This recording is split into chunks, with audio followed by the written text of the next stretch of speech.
UFC Fight Night Qatar, Dan Hooker versus Arman Tsarukyan takes place this weekend. I figured we go ahead and drop a video giving my predictions for the prelims and main event, all the fights on the card, and we can go ahead and get started with the early prelim opener of Marek Bujalo versus Denzel Friedman. Now, this is both men's debut. If I'm not mistaken, I think they could be some Contender Series guys. I'll be honest, I don't know too much about some of these guys on this card.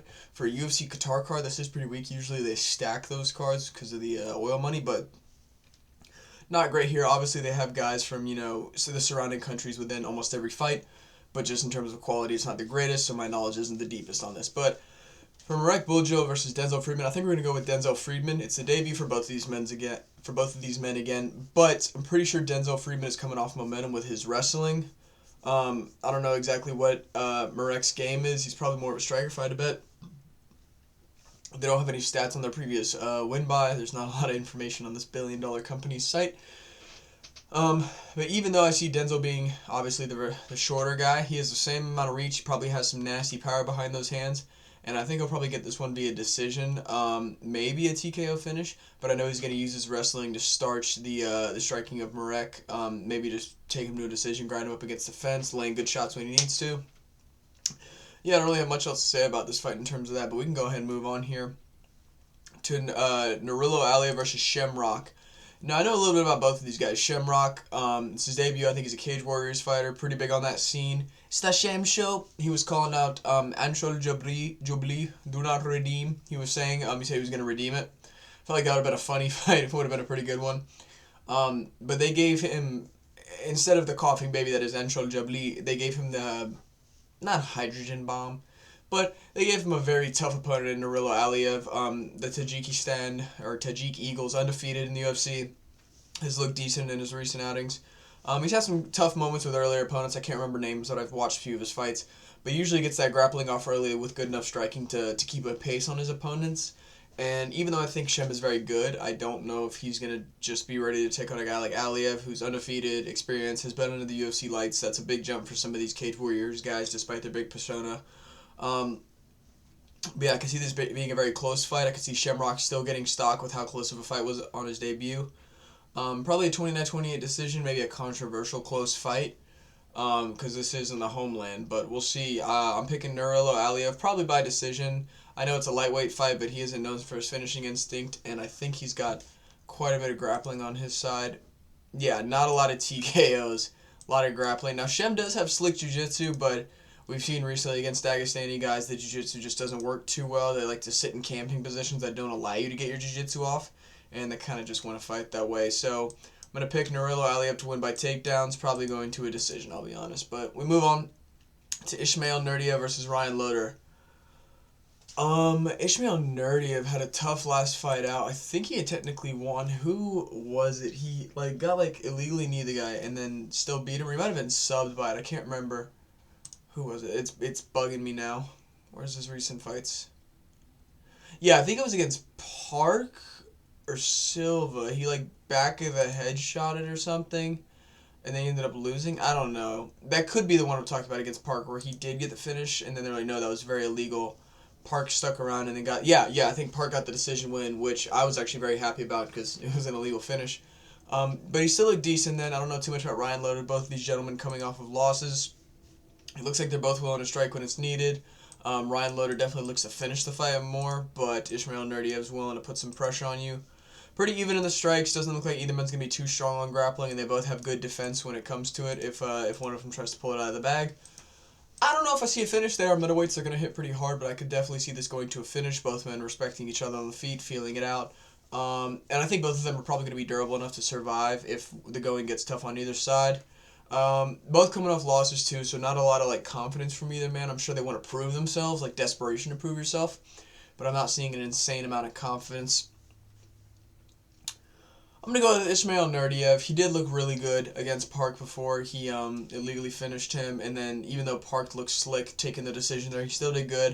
And I'll be honest, I don't know too much about Ryan Loder, but I think maybe his wrestling isn't going to be, maybe not his wrestling, pure wrestling, but I think Nurdiev's probably going to push him up against the cage, hit him with knees to the thigh, little uppercuts, keep busy, and then put the power on him later in the fight, maybe when he's a bit more tired. I think that's how some of these guys are really going to look for the win here, especially Nerdiev. Yeah, that's how I'm going to pick that fight. We move on. Alexandre Topuria versus Bekzat Almakhan. Now, this is a tough one, dude. I see a lot of people going with the hype of Topuria, and I think I'm going to buy into it. I saw Guru didn't. Now, I don't want to say fraud check, because I think he is established, but this could be a fraud check. Both men around the same, pretty much double the career for Bekzat. But we've seen Alexandre, I think, Volk's guy that he went against, Cody Thicknesse, I think it is. Cody's pretty good, and I think Topuria kind of had his way with it. He's clip farming, but I think if he is a little bit smart, a little bit more put together, it doesn't look like Bekzat does a lot on the grappling unless his stuff hasn't loaded, but his strikes don't look the best. And if you're trying to go tit for tat with a Topuria, you're probably going to lose, whether by knockout or just you're going to get outpointed. We see Alexandre likes to mix up the grappling a little bit more than his brother does, even when he doesn't need to. So I'm going to trust in Alexandre Topuria here, but I don't want to count out Almakhan. I'm going to say he'll have some moments. He'll get some reversals. Maybe he'll make Topuria look beatable. Thicknesse didn't really do much. He survived. He got offense, but he never put Topuria in a bad position, in my opinion. And I think we're going to see maybe some success out of Almakhan, but I think Topuria is going to take it over the 3 rounds. I don't know if I see a finish, maybe, but I think at the lighter weight, especially bantamweight, when you have 2 really skilled guys, it's hard to see a finish from either side, but I'm going to pick Topuria by decision. We move on. Abdul Rahman Yakayev, I think that's how you say it, versus Rafael Coquera. I understand this is Abdul's debut. He's undefeated. He's big. You know, Coquera's a little bit bigger than him. The reach does favor Yakayev, though. Carrera just hasn't looked great. I mean, let's look at his recent ones here. Loss by decision, loss by KO, loss by KO.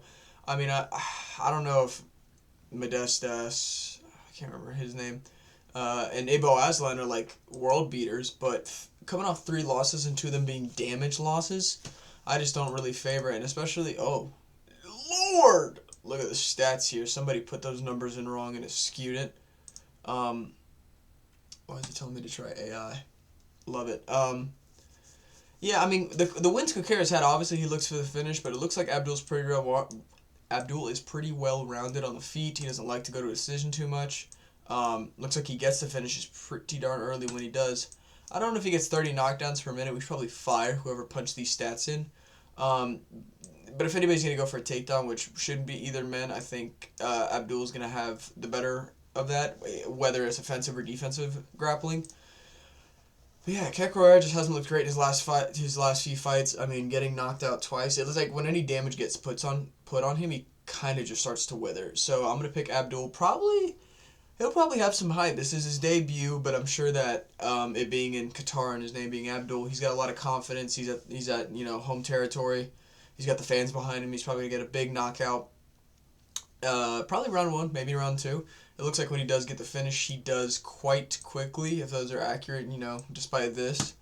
But that's some Dan Miragliotta numbers. You get knocked down 30 times in a fight, it wasn't stopped. That was Herb Dean or Miragliotta. But yeah, we're going to go with Abdul Yakayev by first, second round KO, TKO. We move on to Alex Perez versus Asu Almabayev. Now, if I'm not mistaken, Asu Almabayev did piss hot after beating, was it Charles Johnson or was that the other guy? I think that was the other guy. Was that Asmat Murzakanov? Can't quite recall. I take that back. Azu Almabayev has looked good. What was his most recent fight? I realized I just skipped over that. He did get eye poked and finished by a cop, but he's looked good before that and since then. Obviously decision. That cop KO was kind of unfair. He wasn't winning that fight by any means, but he still looked decent. Alex Perez, great head movement. Elite head movement. No, I'm joking. Both these guys pretty experienced, not too crazy of a difference in height, not in reach at all. Perez has only lost to killers, though. That's the thing. This could be like a Unk fraud check. He beat Nicolau, who his opponent also beat, but losing to Tyron Makayev is nothing bad to have on your record. This is a close fight. There's no odds, so I don't really know how other people are going for it. I could see an Unk still got a performance, but I'm going to trust in the confidence and the win momentum of Asu Almabayev. Yeah, I don't know, man. Alex Perez has been around for a minute, and Aso Almabayev looks active in his fights. He looks to double the takedown average of Perez here. On the strikes, Perez might double it, but I don't know how much Almabayev's going to get hit. He's probably going to be quick on his feet. These are flyweight guys. We probably won't see a finish. Probably a 3-round decision where Almabayev mixes in the striking with the grappling to get the judge's favor, and I'm sure if it's a close fight, it's definitely going to go his way. But yeah, I don't think at flyweight you see too much of an Ung still got it unless you're Charles Johnson. But, yeah, we just haven't seen the best out of Alex Perez. I don't know how much... I don't know. I could be eating my words here. But I'm going to pick Aso Almabayev, probably 3-round decision. Yeah, we move on. Nicholas Dalby versus Sagid Izagakam Chimaev. Ilya Toro!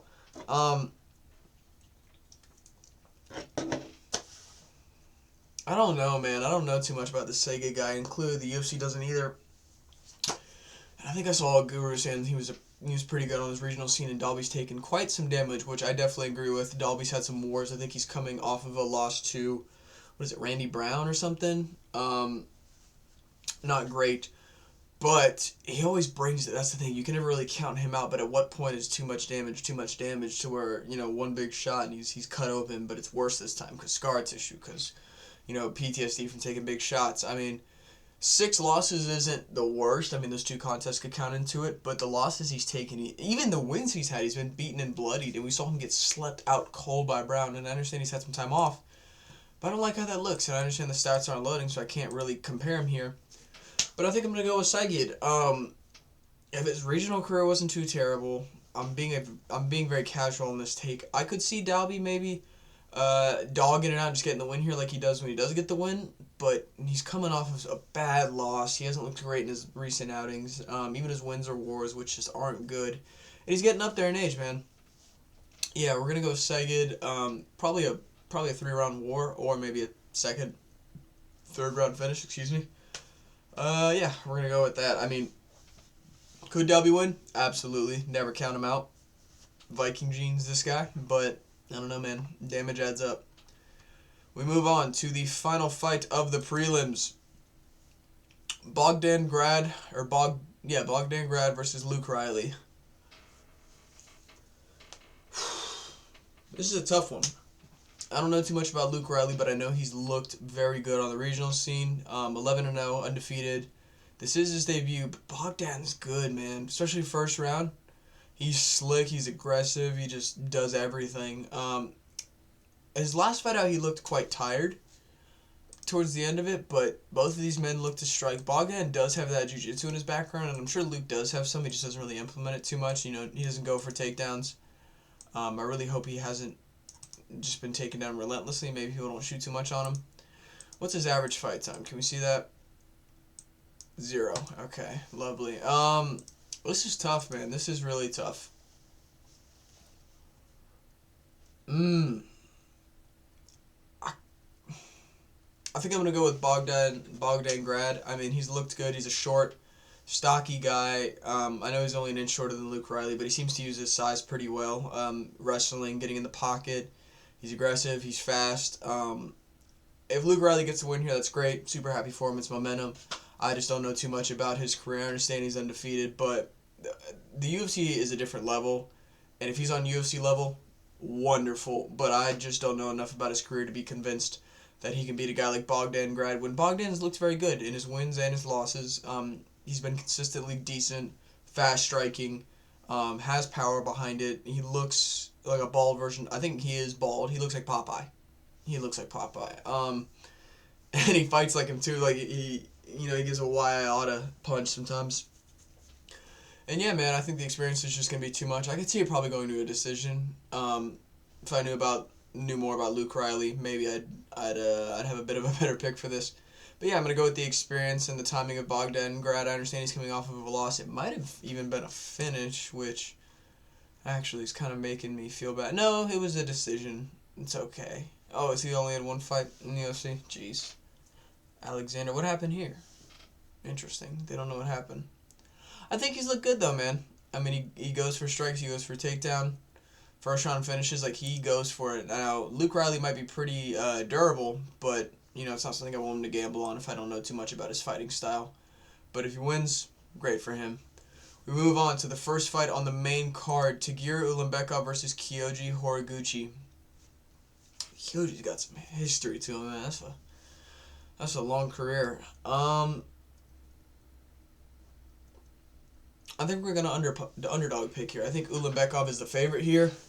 He looks decent in his fights, but he always leaves it close. He looks quite tired. Looks like he's doing just enough to kind of hold on and keep the edge in the fight, which isn't a great look. And I think Horiguchi's a pretty experienced guy, knows what to do, is going to keep giving it his all when he can. And I think he's able to put a pace on Ulanbekov with his striking and maybe counter wrestling and reversals. I think he won't just stay still. If Ulanbekov gets him on the ground or gets him in a bad position, he's going to work to get out of it. He's going to make Tagir work to keep hold of him. And when Tagir just gets tired, he's going to start, like, I think in his last fight, he was, like, diving for legs at any moment that his opponent was trying to get momentum on the feet in the third because he was so tired. And Horiguchi's a smaller guy. His hips are going to be a lot lower than Ulanbekov is used to shooting at. He's going to have to really go for it. So I think when he's really tired, the sprawls are going to be there. The knees up the middle are going to be there for Horiguchi.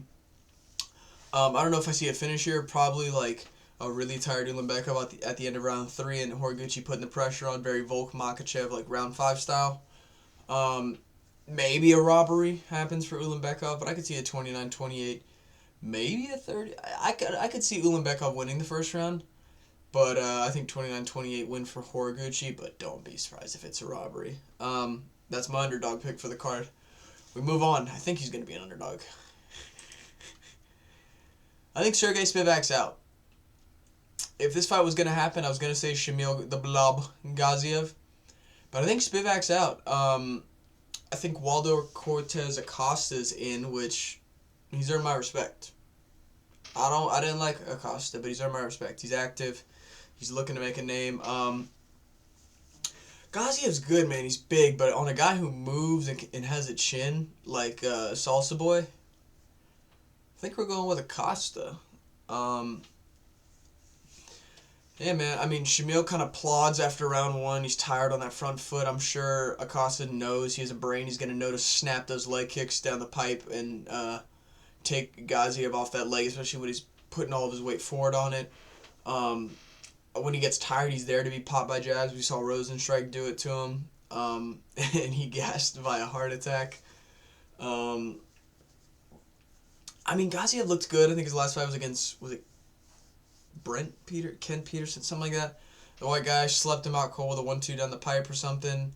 I think he would have been able to put it on Spivak. Spivak doesn't take damage well at this point in his career, but if Spivak's not fighting, I think Acosta's a young guy. He's snappy on the feet. He does have power. We saw him put out Ryan Spann. Even though he has been chinny in recent years, I think that's still a very good look. He looked really good against Ante Delija after that eye poke, getting the chinning. I don't know if I see him finishing Gaziev, but I see him definitely putting a pace on him. We haven't seen Gaziev finished, just quit to diabetes, but I don't think the title walk starts now for Gaziev with this late replacement. I think Acosta's probably looking good, riding momentum off that Delija win a few weeks back, and I think he'll probably jab and out-blob Gaziev to a decision, probably 29-28. I could see a 30-27. Maybe Shamil Gaziev starts strong, gets that first round, but I think over the course of round 2, round 3, as Gaziev starts to gas, unless he's just magically got good cardio now, Marab style, I think Acosta's going to win with slick striking on the back foot. Whenever Gaziev tries to pressure forward, he's just going to keep popping his face, bloodying up his nose with the jab.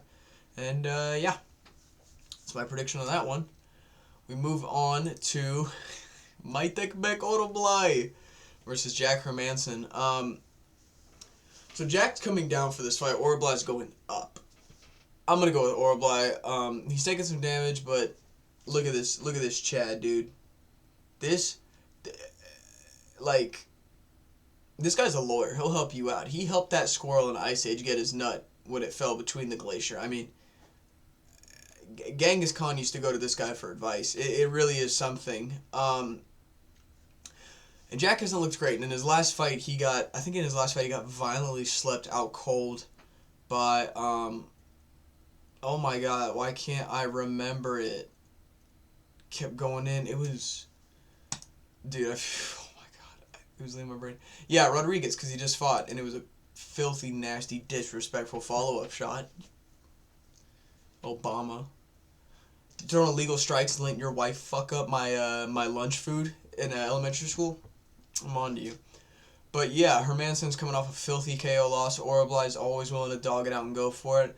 I could see Hermansson being the bigger guy. Maybe he puts on a lot of weight after he weighs in, and just uses that to grapple effectively, strike at range. We saw him do it against Chris Curtis. Maybe he could still got it against Orably, but I think with him cutting this much weight and Orably having a bit of a size advantage in terms of what he's usually used to, I think Orably's going to put it on him. He's probably going to grapple offensively. He's going to have a bit more power behind his strike, which he's not afraid to run forward and do. He's also coming off of a win. I think it was a close decision, but he goes for it. Great momentum for him. He's a dog. He's a freaking dog. And Jack just hasn't looked good in recent fights. You know, chinned out cold. I think he might have had a win before that, but it was like a decision. He's not known for his finishing instinct. He kind of rides the rounds out, you know, winning on the back foot, keeping range, slick feet movement, winning grappling when he needs to. But I don't think Orably's going to let that slide. I think he's going to go forward and turn this guy into a fossil, turn him into an old wives' tale. I'm going to go Orably, probably round 2, round 3 finish, volume, I see, for that. We move on. Volkan Ozdemir versus Alonzo Menifield. Now, didn't Volkan get slept in his last fight? No, he lost to Olberg by decision, but it was kind of boring. But that's a good win. He chinned Walker, and he subbed Guskov. Okay, hold on. Maybe I'm sleeping on Ozdemir. It looks good. Alonzo Menifield is a freaking powerhouse. He did sub Umar Sy, but before that, he didn't look great against his opponent before that. I understand Ozdemir's coming off a loss, but he's coming off a loss to a potential 185 title contender. I don't know how that picture's looking right now. We're going to go with Ozdemir. I think he's going to be good on his striking. He's not going to get chinned by Menifield. He'll obviously they're going to be hard shots, but he'll strike from the distance. Probably to a decision, I could see. Maybe he chins Menifield because Menifield does get tired later in the fight. He gets pretty sloppy. I think that's how he looked against the guy before, Umar Sy. Maybe it was the fight against Umar Sy, but yeah. Both these men pretty even on the feet. Neither of them really go for grappling. I don't think Menifield's going to panic grapple. If anyone's got finishing instinct more, it's Ozdemir. Similar fight time, but Ozdemir's got more of a career. That doesn't really matter. I think he just has more power behind his hands. They're relatively the same height, so it's not like there's going to be any size difference that would disadvantage either man. And while he has a bit more experience, I think Alonzo's got just enough on his end. I think just consistency. Maybe Ozdemir's coming off the loss, but he's beat some really good guys before that and finished them too. I understand Walker's kind of chinny, but he's looked good in recent outings. I was at work in the morning when he fought Mingyang Zhang in China, I think it was. And that was crazy to see Johnny Walker get a TKO. And then before that, subbing a guy like Bogdan Guskov, who either has a fight coming up or fought recently and looked good. I can't quite remember on the top of my head. And Menifield, while he had that good win over Sy, if I'm not mistaken, I could just be thinking of the wrong guy. Okay, I was right. Win over Sy. I mean, a split decision over Walker and losing to Mirzakhanov, who we saw is good, but isn't that. Actually, wait, didn't Mirzakhanov... let's not go down this rabbit hole. I might be thinking of someone. No, Mirzakhanov got the chinning. That's actually not a bad loss. But I mean, a split decision before that, he's not riding the best of momentum, and Ozdemir's proven that he's an established guy. He's been around for a minute, and he can take you a decision with really good striking if he wants. And I'm sure if anyone's going to implement the grappling more effectively, it'll probably be Ozdemir. It's going to be a good fight, though. This should be a good fight on the feet. I'm excited to see what happens. But we move on to the fights of substance on this card. Co-main event of Bilal Muhammad versus Ian Gary. The King of O Block versus the patheticness of Ireland. Ian Gary's good, man.